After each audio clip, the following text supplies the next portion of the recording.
Comment pourrais-je, Seigneur, chaque jour te servir?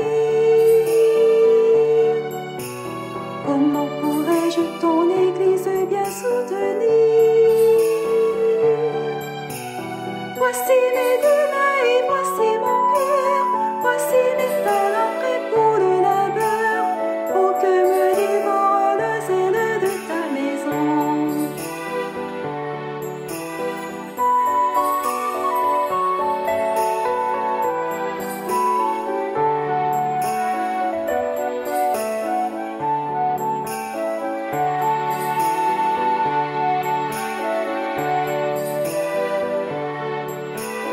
Comment pourrais-je pour ta cause me dépenser?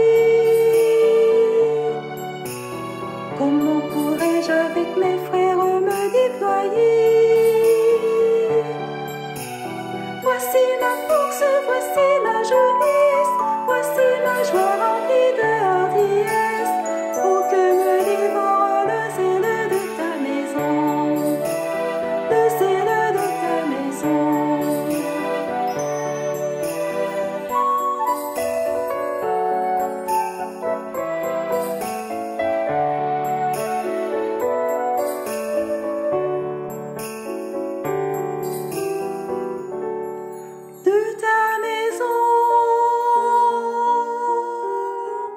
Comment devant l'ennemi pouvoir rester debout?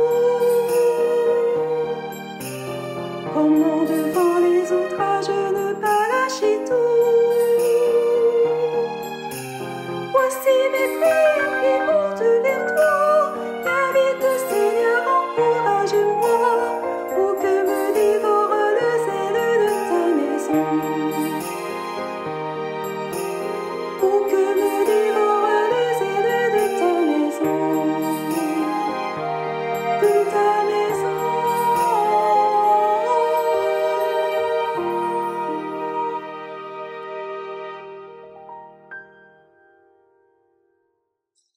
Bonjour les enfants, bon sabbat. Aujourd'hui, nous allons parler de l'histoire de Daniel, un homme très courageux qui a montré une foi forte et un grand courage.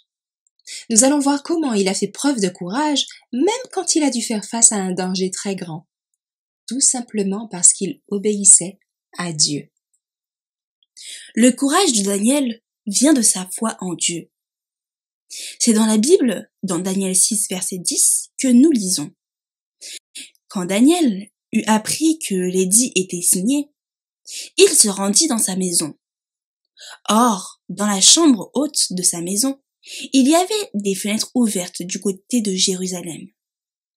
3 fois par jour, il se mettait à genoux, priait et rendait grâce devant son Dieu comme il le faisait auparavant. L'histoire commence quand Daniel vivait dans un pays lointain, Babylone, sous le règne du roi Darius. Daniel était un homme très respecté à la cour du roi, car il était sage et honnête. Mais certains autres conseillers du roi étaient jaloux de lui et ont voulu trouver un moyen de l'accuser. Alors, ces conseillers ont demandé au roi Darius de signer un décret, une loi, interdisant à tout le monde de prier ou d'adorer n'importe quel dieu, à l'exception du roi lui-même. Le roi, sans bien comprendre les intentions des conseillers, a accepté et a signé l'édit. Cela signifiait que si quelqu'un priait un autre dieu, il serait jeté dans la fosse aux lions. Mais Daniel, qui aimait Dieu de tout son cœur, n'a pas été effrayé par cet édit. Il savait que Dieu était plus grand que tout. Même s'il savait qu'il risquait sa vie, Daniel a décidé de continuer à prier Dieu 3 fois par jour, comme il le faisait avant. Il a ouvert ses fenêtres face à Jérusalem et a prié avec foi et courage. Les conseillers qui étaient jaloux de Daniel l'ont vu prier et ils ont vite rapporté cela au roi Darius. Le roi, bien qu'il appréciait beaucoup Daniel, se trouva piégé par sa propre loi. Il a dû faire ce que la loi exigeait, jeter Daniel dans la fosse aux lions. Mais, même dans cette situation très difficile, Daniel est resté ferme dans sa foi. Le roi Darius était très triste de voir faire cela. Mais il savait qu'il ne pouvait pas annuler la loi. Avant que Daniel ne soit jeté dans la fosse, le roi lui a dit « Ton Dieu que tu sers constamment te délivrera ». Et on peut le lire en Daniel 6 et au verset 16. Le roi avait un espoir, bien qu'il ne sache pas ce qui allait arriver. Daniel a été jeté dans la fosse aux lions. Mais Dieu n'a pas laissé son fidèle serviteur seul. Il a envoyé un ange pour fermer la bouche des lions. Et Daniel est resté sain et sauf toute la nuit. Le matin, le roi Darius est allé voir Daniel dans la fosse aux lions. Et il a été tellement heureux de voir que Daniel était en vie. Le roi Darius a alors fait sortir Daniel et a ordonné que les ennemis de Daniel, ceux qui avaient voulu l'accuser, soient jetés dans la fosse aux lions. Et à partir de ce moment-là, le roi a reconnu que Dieu de Daniel était le véritable Dieu. Un Dieu puissant et plein de miséricorde. L'histoire de Daniel nous montre que même dans les moments de grande peur et de danger, nous pouvons avoir le courage de faire ce qui est juste. Daniel a choisi de continuer à prier, même si cela signifiait risquer sa vie. Il a montré un courage inébranlable et Dieu l'a protégé. Les enfants, comme Daniel, nous pouvons aussi être courageux quand nous faisons face à des épreuves. Peut-être qu'un jour vous aurez à faire un choix entre suivre Dieu ou suivre les règles du monde. Rappelez-vous, Dieu est toujours avec vous et vous donnera le courage de faire ce qui est juste. Que vous soyez à l'école ou à la maison, soyez courageux comme Daniel. Même si d'autres ne suivent pas Dieu, vous pouvez toujours rester fidèle à lui et lui faire confiance, car il vous protégera. Dieu nous invite à être forts et courageux, tout comme Daniel. Il ne nous laisse jamais seuls et il est toujours là pour nous soutenir. Soyez courageux, les enfants, et faites briller la lumière de Dieu tout autour de vous. Retenons ce verset à mémoriser, qui nous montre que nous pouvons avoir du courage grâce à Dieu.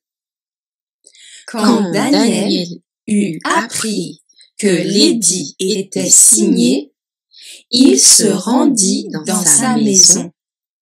Or, dans la chambre haute de sa maison, il y avait des fenêtres ouvertes du côté de Jérusalem. Trois fois par jour, il se mettait à genoux, priait et rendait grâce devant son Dieu, comme il le faisait auparavant. Amen. Daniel 6, verset 10.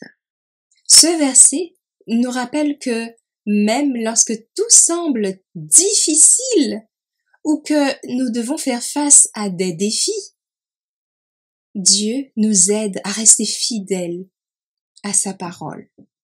Il nous donne le courage de faire ce qui est juste, tout comme il a donné à Daniel la force de prier même quand cela signifiait des grands risques. Prions ensemble. Père Céleste, merci pour l'exemple courageux de Daniel. Merci de nous enseigner que même face à des épreuves, nous pouvons toujours te faire confiance. Donne-nous, Seigneur, le courage de rester fidèles, de prier et de suivre tes voies. Peu importe ce que le monde autour de nous dit. Aide-nous à être courageux dans nos choix, à faire ce qui est juste et à te rendre gloire à chaque moment de notre vie. Merci de toujours être avec nous pour nous guider et nous protéger. Sois avec nous pour le moment d'étude qui va suivre. Au nom de Jésus. Amen. Amen.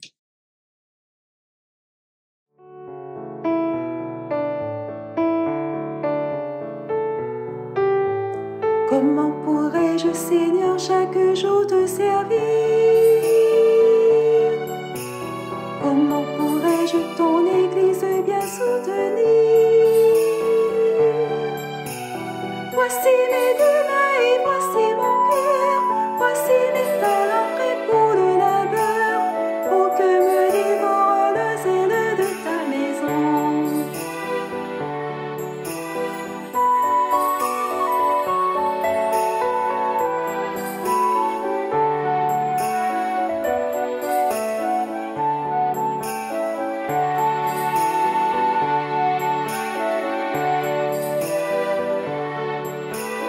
Comment pourrais-je pour ta cause me dépenser? Comment pourrais-je avec mes frères me déployer? Voici ma force, voici ma jeunesse, voici ma joie remplie de hardiesse, pour que me dévore le zèle de ta maison, le zèle de ta maison.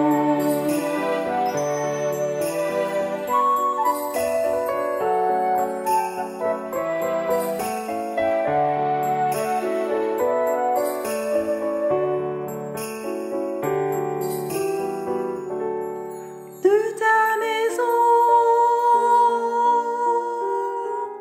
comment devant l'ennemi pouvoir rester debout? Comment devant les outrages ne pas lâcher tout? Voici mes prières qui montent vers toi, t'invite Seigneur, encourage-moi, pour que me dévore le zèle de ta maison. Pour que